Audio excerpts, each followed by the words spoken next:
नमस्कार साथियों, analyser app में आप सभी का स्वागत है। हम रसायन विज्ञान से जो है संबंधित प्रश्न देख रहे थे, उसमें अधातुओं में हमने देखा था।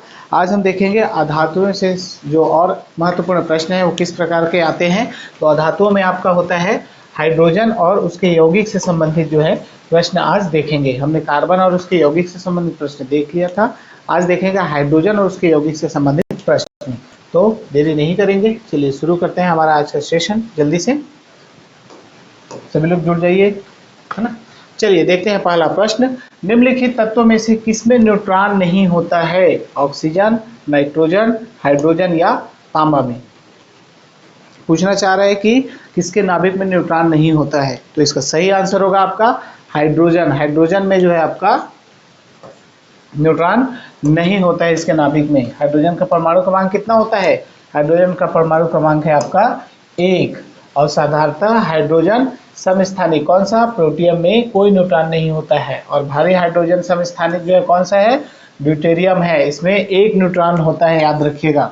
जबकि अत्यंत भारी द्वारा समस्थानिक ट्राइटियम में क्या होता है? 2 न्यूट्रॉन होता है। तो आपका हाइड्रोजन का ऐसे लिखते हैं ना सिंबल से 1 1, हाइड्रोजन का 1 2 और आपका 1 3। तो इस प्रकार से आप देखेंगे तो हाइड्रोजन की ये समस्थानिक है, याद रखिएगा।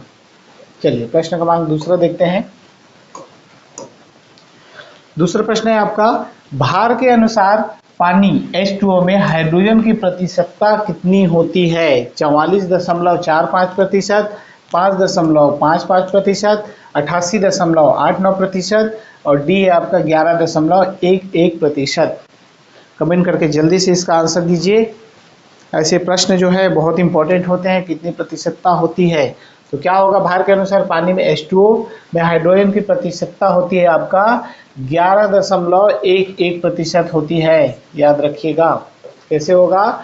किसी पदार्थ का आणविक द्रव्यमान क्या होता है? उसके सभी घटक परमाणुओं के द्रव्यमानों का योग होता है। इसे परमाणु द्रव्यमान किससे प्रदर्शित करते हैं? U से द्वारा जो है प्रदर्शित किया जाता है। और H2O जल का आणविक द्रव्यमान क्या होगा? 2। किसका होगा? हाइड्रोजन के 2 अणु है और ऑक्सीजन का 1 अणु है, तो 2। और ऑक्सीजन का परमाणु क्रमांक कितना होता है आपका? 8 होता है। परमाणु द्रव्यमान भार उसका होता है 16। तो 2 + 18 कितना होगा? 2 + 16 कितना होगा? 18 ग्राम प्रति मोल जल में होता है इसका भार। और उपस्थित हाइड्रोजन परमाणु की संख्या कितनी है? इसमें बताया था 2 है, 2 है। अतः क्या होगा आपका? जल में हाइड्रोजन का प्रतिशत कितना हो जाएगा? 18 का 2 जो है 18 का कितना प्रतिशत होगा? तो 2 जो होगा आपका 18 का 11.11% होगा। यही अगर आपका ऑक्सीजन का पूछ ले तो कितना होगा? 16/18 × 100। जो सही आंसर आएगा आपका वो, तो इसमें से अगर ये आप याद बना लेंगे तो ठीक है, नहीं तो आपका 100% में से आप माइनस कर दीजिए 11.11% के, जो आंसर आएगा वो आपका सही होगा। चलिए बढ़ते हैं अगले प्रश्न जल्दी से। तीसरा प्रश्न है आपका, हाइड्रोजन गैस का 1 मोल अणुग्राम ऑक्सीजन आधिक्य में जल कण जो है 290 किलो जूल ऊष्मा देता है। उन्हीं परिस्थितियों में 4 ग्राम हाइड्रोजन गैस के जलने पर कितनी ऊष्मा उत्पन्न होगी?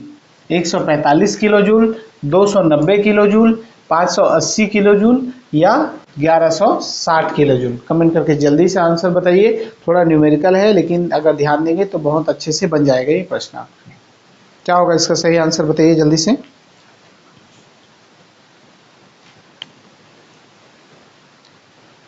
जल्दी जल्दी दिया कीजिए आंसर, हम ज़्यादा से ज़्यादा प्रश्न करेंगे, ठीक है। क्या होगा इसका सही आंसर देख लेते हैं। 290 किलो जूल है किसमें?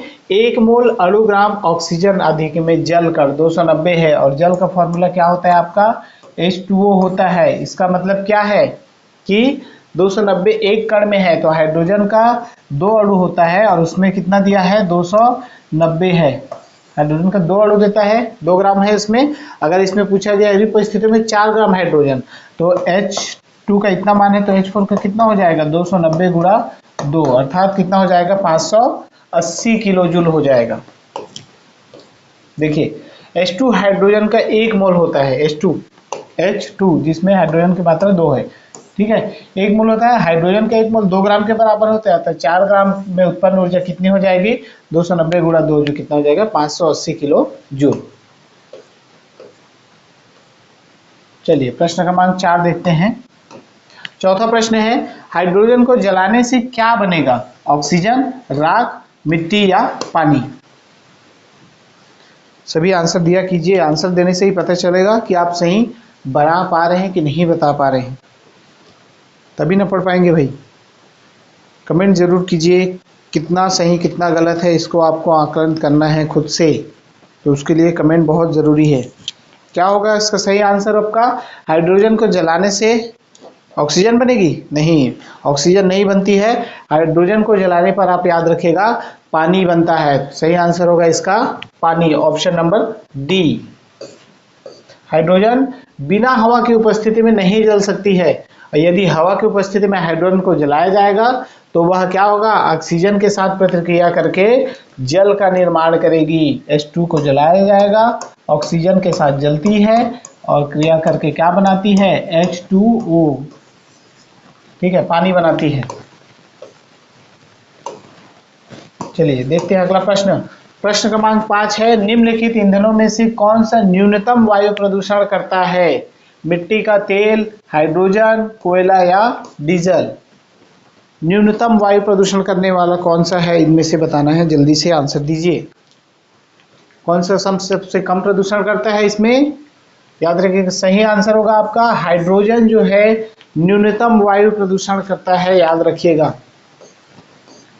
हाइड्रोजन एक क्या है, स्वच्छ दहन ईंधन है, जिसके जलने से केवल जल उत्पन्न होता है और जल जो है किसी प्रकार का प्रदूषण नहीं करता है, जबकि कोयला, मिट्टी का तेल और डीजल आदि जो है जीवाश्म ईंधन है या कार्बनिक ईंधन है, जिनमें कार्बन की मात्रा होती है और जिनके जलने पर वायुमंडल में क्या होता है, कार्बन डाइऑक्साइड आदि जो है हानिकारक गैस जो है उत्सर्जित होते हैं, जिससे क्या होता है, प्रदूषण फैलता है। हाइड्रोजन से सिर्फ पानी बनता है जो कि वायु को प्रदूषित नहीं करती है। चलिए प्रश्न क्रमांक 6 देखते हैं। भारी जल का रासायनिक फार्मूला कौन सा है, H2O, D2O, H2CO3 या H2S। बहुत ही इंपॉर्टेंट है, बहुत ही इंपॉर्टेंट प्रश्न। फॉर्मूला याद आपको हमेशा होना चाहिए। भारी जल का रासायनिक सूत्र जो है वो क्या होता है, तो क्या होता है, समस्थानिक होता है हाइड्रोजन का ड्यूटेरियम, और इसका फॉर्मूला होगा D2O। भारी जल का फॉर्मूला, रासायनिक फॉर्मूला D2O। भारी जल जो है हाइड्रोजन के समस्थानिक किससे, ड्यूटेरियम का ऑक्साइड होता है। भारी जल का रासायनिक फॉर्मूला D2O है तथा भारी हाइड्रोजन का रासायनिक सूत्र क्या होगा, D2। भारी हाइड्रोजन पूछे तो सिर्फ D2 और D2O अगर बोलता है, D2O अर्थात भारी जल। भारी जल जो है रंगहीन, गंधहीन तथा स्वादहीन होता है। इसके गुणों में लिख लीजिए, नोट कर लीजिए कि भारी जल जो होता है वो रंगहीन होता है, गंधहीन होता है और स्वादहीन होता है। इसका सापेक्षिक घनत्व पानी के सापेक्ष 1.1 होता है। पानी का कितना होता है, 1 होता है, और इसका 1.1 तथा हिमांक साधारण जल से थोड़ा अधिक होता है। और हेवी वाटर का प्रयोग किसमें प्रयोग किया जाता था, हमने बता दिया है, परमाणु ऊर्जा संयंत्रों में मंदक के रूप में और शीतलक के रूप में इसका प्रयोग किया जाता है। याद रखिएगा, नोट कर लीजिए अच्छे से। भारी जल, और भारी जल का फॉर्मूला भी हमेशा याद रखिएगा D2O होता है। ठीक है, चलिए कमेंट करते जाइए। सभी लोग एक बार कमेंट कीजिए कि हमारा सेशन आपको पसंद आता है और इसमें कुछ टॉपिक ऐड करना है, आपको जो लग रहा होगा उस टॉपिक से भी करा दिया जाएगा। ठीक है, कमेंट करके बताइए। प्रश्न क्रमांक 7 देखते हैं। भारी जल एक प्रकार का क्या है, शीतलक है, अयस्क है, ईंधन है, उपयुक्त सभी है। जल्दी से इसका आंसर दीजिए। अभी मैंने बताया कि भारी जल का प्रयोग जो है परमाणु ऊर्जा संयंत्रों में आपका शीतलक के रूप में होता है और उसके अलावा मंदक के रूप में प्रयोग किया जाता है। तो आंसर इसका सही हो जाएगा। भारी जल जो है शीतलक, एक प्रकार का शीतलक है। भारी जल हाइड्रोजन के समस्थानिक किससे, ड्यूटेरियम से, और इसका फॉर्मूला D2O होता है। यह क्या होते हैं, रंगहीन, गंधहीन और स्वादहीन होता है। मंदक और शीतलक दोनों के रूप में प्रयोग किया जाता है परमाणु संयंत्रों में। प्रश्न क्रमांक 8 है। न्यूक्लियर रिएक्टरों में विमंदक और प्रशीतक दोनों की तरह प्रयुक्त होने वाला पदार्थ कौन सा है? साधारण पानी, भारी पानी, द्रव अमोनिया या द्रव हाइड्रोजन? घुमा घुमा के प्रश्न इसलिए दिया जा रहा है यहाँ पर आपको कि अगर प्रश्न मिले एग्जाम में तो आप कंफ्यूज नहीं होंगे। एक बार में आपसे प्रश्न बनने चाहिए बिल्कुल। ये भी इसका आंसर होगा भारी जल, भारी पानी इसका सही आंसर होगा। न्यूक्लियर रिएक्टर में जो आपका है भारी पानी जो है विमंदक के रूप में भी प्रयोग होता है और प्रशीतक के रूप में भी प्रयोग किया जाता है। चलिए वही डिस्क्रिप्शन है, मैंने बता दिया था, इसको नोट कर लीजिए, हर पॉइंट इसका इंपॉर्टेंट है। जैसे कि ड्यूटेरियम का ऑक्साइड है कौन सा? भारी पानी, फॉर्मूला D2O है, क्या होता है? रंगहीन, गंधहीन, स्वादहीन होता है। इसका उसका अपेक्षित घनत्व 1.1 होता है और मंदक और शीतलक दोनों के रूप में इसका प्रयोग किया जाता है। अब देखते हैं 9वां प्रश्न।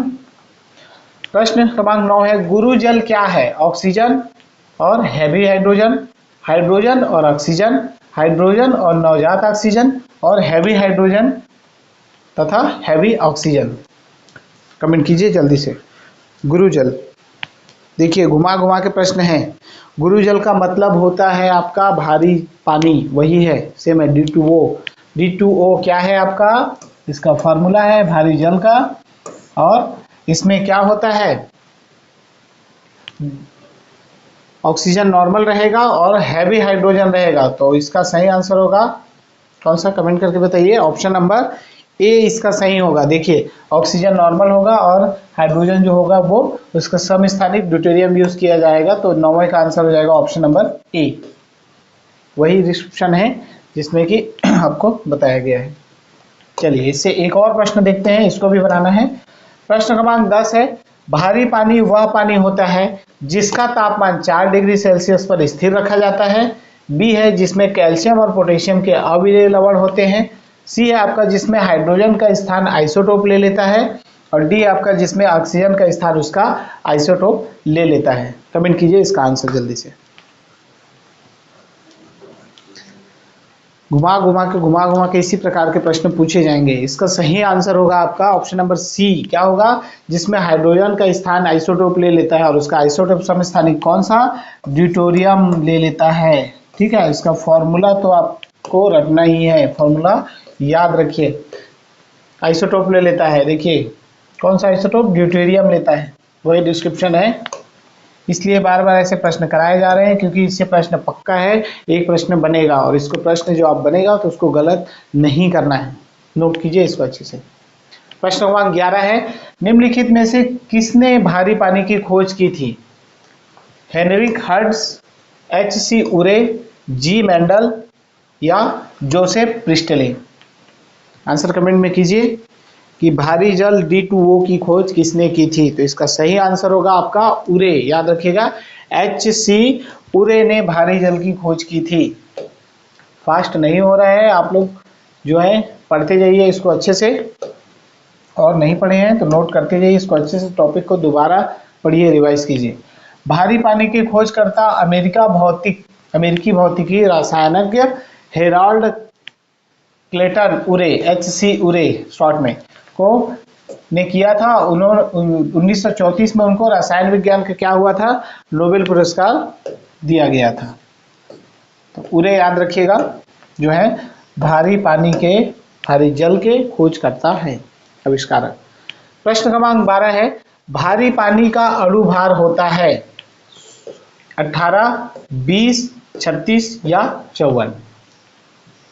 सिंपल है, बनना चाहिए। D2O है इसका फॉर्मूला भारी जल का, और इसका जो है अणुभार कितना है ये पूछा गया है।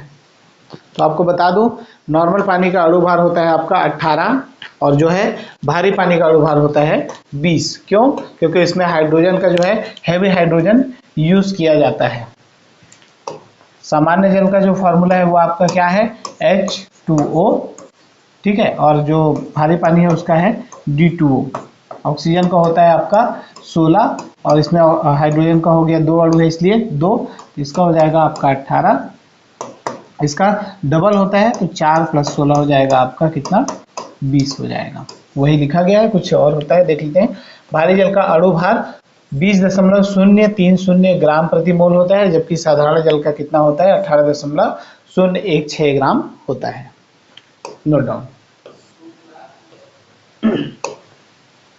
चलिए प्रश्न क्रमांक 13 देखते हैं। जल गैस है option A CO plus H2, B CO plus H2O, C CO2 plus H2 और डी है CO2 प्लस H2O। तो जल गैस का फॉर्मूला आपको बताना है। पूछा गया क्वेश्चन है, कई एग्जाम में पूछे गए हैं जल गैस का फॉर्मूला क्या है या जल गैस कौन सा है, वाटर गैस कौन सा है। बहुत ही इंपॉर्टेंट है, इसको अच्छे से याद रखिएगा कि जल गैस जो है आपका CO प्लस H2 होता है। CO प्लस H2 को क्या कहा जाता है, आपका वाटर गैस कहा जाता है, जल गैस कहा जाता है, जो कि बहुत इंपॉर्टेंट है। देखते हैं, कार्बन मोनोऑक्साइड CO और हाइड्रोजन H2 के मिश्रण को क्या कहा जाता है, वाटर गैस या जल गैस कहते हैं। इसे संश्लेषित गैस भी कहा जाता है, दूसरा नाम भी याद रखिएगा इसका, संश्लेषित गैस अगर पूछते तो भी वो आपका CO प्लस H2 होगा। वाटर गैस एक कृत्रिम गैस है और वाटर गैस बनती है जब भाप को लाल गर्म कोक के ऊपर से गुजारा जाता है और इसका इस्तेमाल ईंधन सेल अनुप्रयोग से कार्बन डाइऑक्साइड को हटाने के लिए किया जा सकता है। अब कोयला गैस के साथ मिलकर वाटर गैस ईंधन में काम आती है और इससे बड़ी मात्रा में क्या होता है, हाइड्रोजन तैयार होती है और पेट्रोलियम तथा मेथिल एल्कोहल का संश्लेषण भी होता है। तो इतने सारे फैक्ट मैंने लिखवा दिए, इसको अच्छे से नोट डाउन कीजिए। चलिए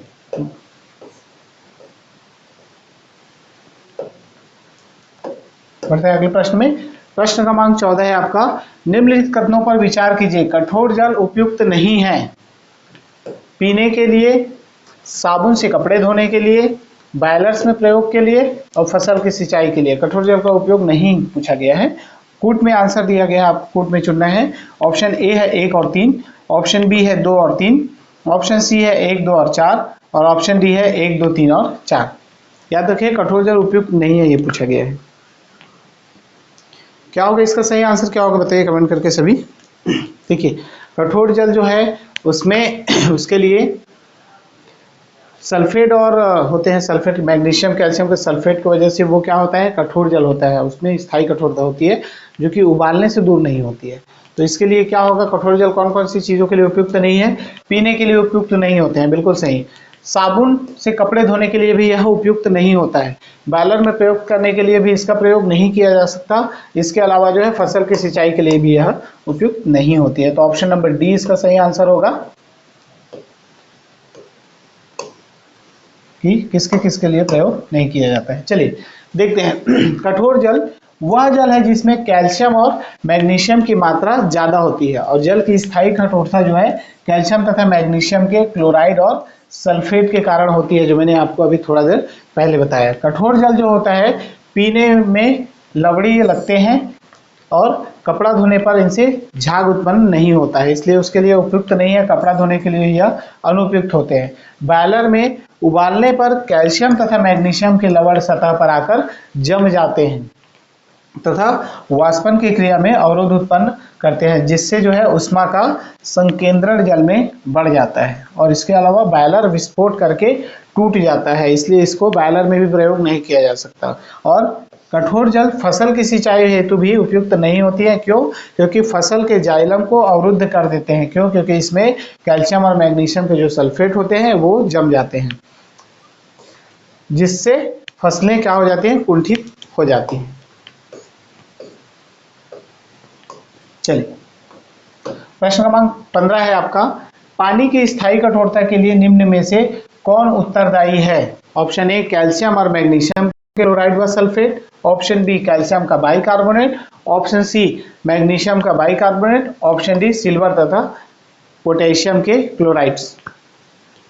अभी मैंने थोड़ा देर पहले बताया, तो इसका आंसर एक बार में आपसे बनना चाहिए। क्या होगा, क्लोराइड और सल्फेट होते हैं किसके, कैल्शियम और मैग्नीशियम के क्लोराइड एवं सल्फेट जो होती है वही जो है पानी की स्थायी कठोरता के लिए उत्तरदायी होते हैं। और इसका प्रयोग किसमें किसमें नहीं किया जाता है ये मैंने बता दिया है। और देखते हैं आगे, और इसमें कुछ डिस्क्रिप्शन जो है इसको अच्छे से नोट कीजिए। जल की स्थायी कठोरता जो है क्या है, कैल्शियम और मैग्नीशियम के क्लोराइड और सल्फेट के कारण होती है, मैंने बता दिया था। कठोर जल जो है पीने में लवणीय लगते हैं और कपड़ा धोने पर इनसे झाग उत्पन्न नहीं होता है। वही डिस्क्रिप्शन जो अभी मैंने थोड़ा देर पहले बताया, इसको अच्छे से नोट कर लीजिए, किस किस लिए प्रयोग क्यों नहीं किया जाता है। जल्दी से करेंगे, देखते हैं अगला प्रश्न। प्रश्न क्रमांक 16, जल के लिए पीएच मान कितना होता है? लगभग 0, लगभग 7, 5 या 5 से कम, या डी है 8.5 या उससे अधिक। अभी अम्ल क्षार लवण वाला पढ़ेंगे, उसमें भी देखेंगे पीएच मान किसका किसका कितना होता है, लेकिन अभी जो है ये इंपॉर्टेंट है इसलिए यहाँ पर दिया गया है। कमेंट कीजिए जल्दी से इसका आंसर। जल का पीएच मान कितना होता है? याद रखिएगा, शुद्ध जल का पीएच मान लगभग 0 होता है, 7 होता है, और यह क्या होता है? उदासीन होता है। शुद्ध जल को उदासीन माना जाता है, जिसका पीएच मान लगभग कितना होता है? 7 होता है। शुद्ध जल का पीएच मान 7 होता है, याद रखिएगा अच्छे से। प्रश्न क्रमांक 17, पानी का शुद्धतम रूप क्या है? नल का पानी, समुद्री जल, वर्षा का पानी, आश्वित जल, या इसको आसुत जल भी कहा जाता है, वही उसका शुद्धतम रूप होता है। तो याद रखिएगा कौन सा है? वर्षा का जल जो होता है वो आसुत या उसका शुद्धतम रूप होता है, जिसका पीएच मान कितना होता है? 7 होता है। ऑप्शन नंबर सी सही होगा।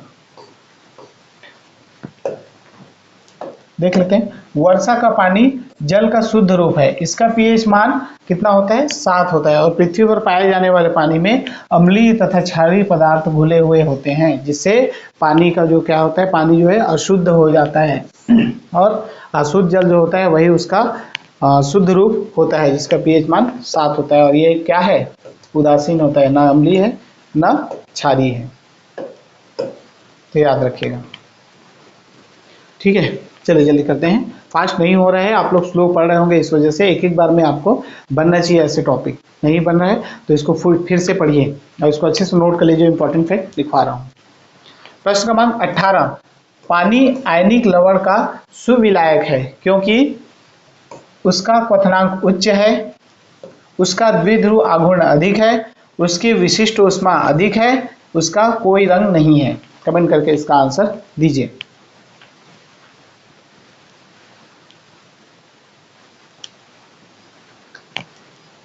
क्या होगा इसका सही आंसर? आयनिक लवण का सुविलायक है। क्यों? क्योंकि उसका द्विध्रुव आघूर्ण अधिक होता है। अब द्विध्रुव आघूर्ण क्या होता है इसको देख लेते हैं। क्या होता है? आयनिक लवण जो है द्विध्रुवीय होते हैं तथा वे केवल एक ध्रुवीय विलायक द्वारा ही घुलनशील होते हैं। ठीक है, नो डाउट। पानी एक ध्रुवीय विलायक है और इसके क्या है? 2 ध्रुव होते हैं। कैसे? एक नकारात्मक होता है और दूसरा सकारात्मक होता है, तथा उसका द्विध्रुव आघूर्ण अधिक होता है। या आयनिक लवण का सुविलायक भी होता है। पानी में जो है आपका 2 प्रकार द्विध्रुव होता है, जिसके कारण वो सुविलायक का एक अच्छा सुविलायक होता है।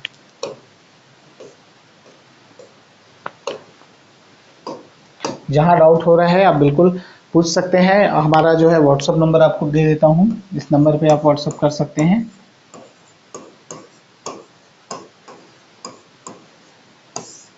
ठीक है, नंबर नोट कर लीजिए। आपको कुछ भी डाउट होता है इसमें व्हाट्सएप कीजिएगा, ध्यान रखिएगा। कॉल नहीं करना है, व्हाट्सएप कर सकते हैं कुछ डाउट होगा तो। चलिए देखते हैं अगला प्रश्न।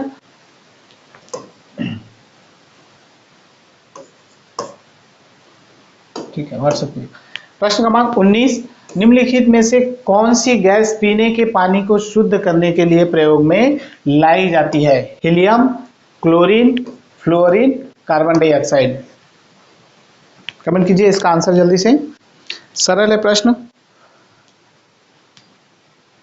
शुद्ध करने के लिए प्रयोग किया जाता है और उसका जो है स्मेल भी आता है। ऐसा हमारे जब हम लोग कॉलेज में थे तो लाते थी एक लड़की क्लोरीन मिला के। ठीक है, क्लोरीन वाला पानी पीने में थोड़ा अलग लगता है, लेकिन ये पानी को जो है शुद्ध कर देता है। रोगाणु मुक्त करने के लिए भी इसका प्रयोग किसका किया जाता है? क्लोरीन का ही प्रयोग किया जाता है पानी में। क्लोरीन का प्रयोग ब्लीचिंग पाउडर बनाने में, विसंक्रामक बनाने में तथा पीने के पानी में रोगाणु नाशक की तरह होता है। ठीक है, अब क्लोरीन पानी में मौजूद रोगाणु को क्या कर देता है? मार देता है। क्लोरीनीकरण के बाद पीने पानी पीने के लिए उपयुक्त होती है। ठीक है, आप क्लोरीन मिलाकर उसका उपयोग कर सकते हैं।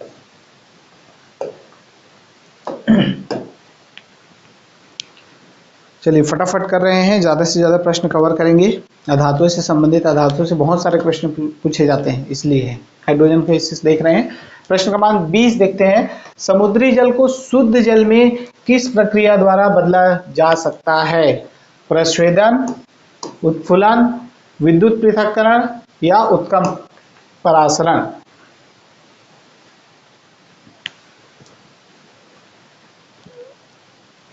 आंसर दीजिए जल्दी से, आंसर दीजिए सभी। क्या होगा इसका सही आंसर? समुद्री जल को शुद्ध करना है तो याद रखिएगा उसका सही आंसर है उत्क्रम परासरण द्वारा जो है आपको समुद्री जल को शुद्ध कर किया जा सकता है। कैसे? आपका साल्ट वाटर जो होता है उसको उत्क्रम परासरण कैसे होगा? एक आपका सेमी मेम्ब्रेन जो होगा, मेम्ब्रेन मतलब पारगम में झिल्ली होगी, जिससे आपका जो है समुद्री जल को यहाँ डाला जाएगा और वो जो है आपके बाकी जो है लवण जो है नीचे बैठ जाएंगे और शुद्ध जल जो है आपका फ्रेश वाटर आपको मिलने लगेगा। ठीक है, तो ये होगा आपका आंसर उत्क्रम परासरण। ठीक है, उत्क्रम परासरण जो है छनन विधि द्वारा जल शोधन की एक विशिष्ट प्रक्रिया है। इस विधि से समुद्री जल को क्या किया जाता है? शुद्ध किया जाता है। और उत्क्रम परासरण से पीने के पानी से आयनों, अवांछित अणुओं और बड़े कणों को क्या किया जा सकता है? हटाया जा सकता है। इसके लिए क्या होती है? अर्धपारगम्य झिल्ली का इस्तेमाल किया जाता है। और उत्क्रम परासरण कराने के लिए परासरण दाब के विपरीत दिशा में एक बाहरी दबाव लगाना पड़ता है, जिससे क्या होगा? जल आपको शुद्ध मिलने लगेगा।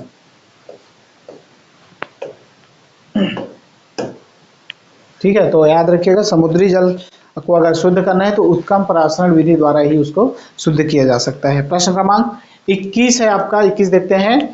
खारे पानी को शुद्ध पानी में परिवर्तित करने की प्रक्रिया को कहते हैं प्रस्वेदन, उत्फुलन, विद्युत पृथक्करण या उत्क्रम परासरण? तो अभी मैंने बताया इसका सही आंसर होगा आपका उत्क्रम परासरण। समुद्री जल को इससे शुद्ध किया जाता है। कौन सा? उत्क्रम परासरण। खारे पानी को शुद्ध पानी में परिवर्तित करने की प्रक्रिया को उत्क्रम परासरण कहा जाता है। चलिए बढ़ते हैं अगले प्रश्न में। प्रश्न क्रमांक 22 है आपका।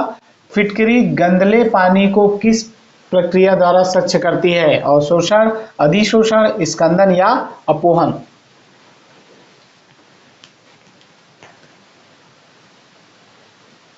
फिटकरी भी पानी को शुद्ध करती है, क्लोरीन भी शुद्ध करती है। ठीक है, तो फिटकरी के बारे में पूछा गया कौन सी विधि से करती है, तो याद रखिएगा स्कंदन की प्रक्रिया द्वारा जो है आपका फिटकरी पानी को, गंदे पानी को शुद्ध करती है। क्या होती है स्कंदन की प्रक्रिया जो है देख लेते हैं, नोट करते जाइए।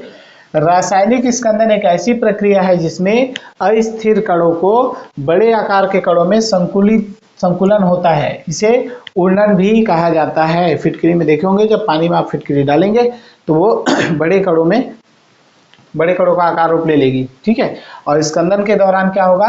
कोलाइडी कण एक साथ आकर बड़े कण बनाते हैं और ये कण अंततः अवशेषों के रूप में बस जाते हैं या सतह पर तैरते रहते हैं। स्कंदन, ठीक है, स्कंदन की प्रक्रिया में बड़े कण में बदल जाएंगे, फिर आपको उसको छान के भी अलग कर सकते हैं। स्कंदन को अवक्षेपण भी कहा जाता है। नोट डाउन, अवक्षेपण पूछे या स्कंदन, दोनों एक ही है। रासायनिक स्कंदन की प्रक्रिया द्वारा गंदे जल को क्या है? स्वच्छ जल में परिवर्तित किया जाता है। और फिटकरी जो है, फिटकरी को गंदे जल में मिलाने पर जल शोधन क्रमशः स्कंदन की प्रक्रिया जिसमें क्या होता है? उड़न तथा अवसादन द्वारा होता है। परिणामतः स्वच्छ जल प्राप्त होता है। जैसे आप पानी में फिटकरी डालेंगे फिर पानी में जितनी भी गंदगी रहेगी वो बड़े कण में आ जाएंगे, इकट्ठा हो जाएंगे और उसी का क्या कहा जाता है? उड़न प्रक्रिया। उड़न के बाद उसको छानकर या अलग किया जा सकता है। देखेंगे तो प्रैक्टिकल इसका कर सकते हैं आप घर पे ही। गंदा जल लाएंगे और इसमें क्या डाल देंगे? छोटा सा फिटकरी का टुकड़ा डाल देंगे तो आप देखेंगे कि उसमें जो गंदगी है वो बड़े बड़े कण में बदल जाएगी और स्वच्छ पानी अलग आपको मिल जाएगा। ठीक है, चलिए प्रश्न क्रमांक देखते हैं अगला। 23वां प्रश्न है आपका।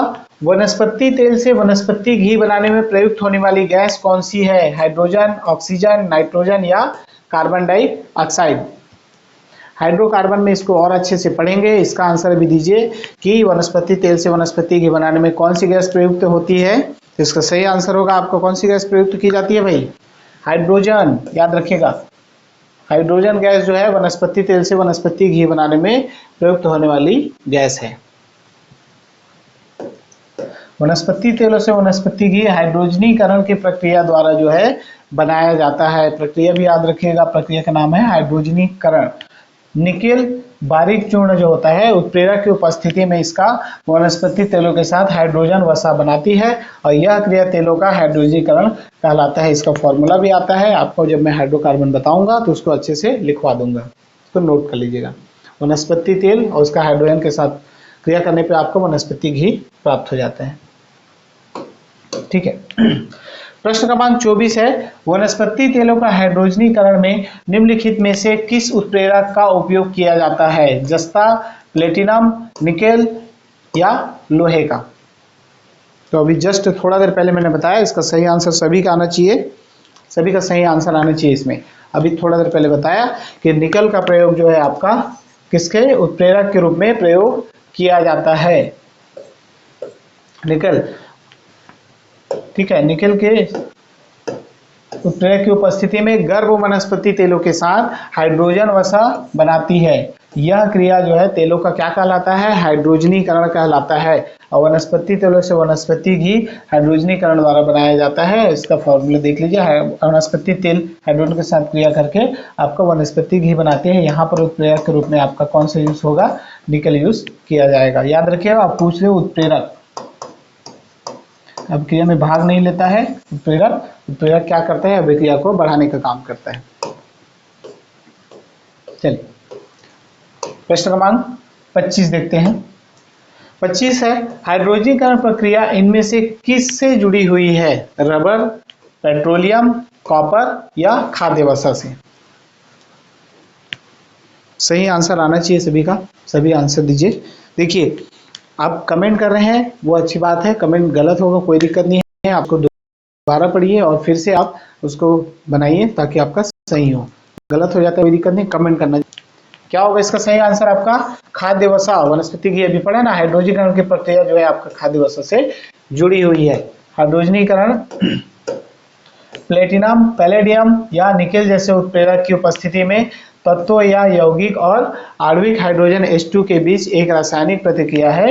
यह तरल वनस्पति तेलों को क्या है, अर्ध ठोस या ठोस वसा में परिवर्तित कर देता है। तो याद रखिएगा, हाइड्रोजनीकरण की प्रक्रिया और हाइड्रोजनीकरण की प्रक्रिया जो है वो किससे संबंधित होती है, खाद्य वसा वनस्पति तेल से, जिसमें उत्प्रेरक का कार्य कौन करता है, आपका निकल कार्य करता है। इसमें गैस कौन सा होता है, आपका हाइड्रोजन गैस प्रयुक्त की जाती है। ठीक है, तो धातुओं में आप हाइड्रोजन और उससे यौगिक से संबंधित प्रश्न आज हमने देखा। अगले सेशन में और धातुओं से संबंधित प्रश्न देखेंगे। तो आज का सेशन यहीं समाप्त करते हैं। ठीक है, मिलते हैं नेक्स्ट वीडियो में, तब तक के लिए नमस्कार, जय हिंद।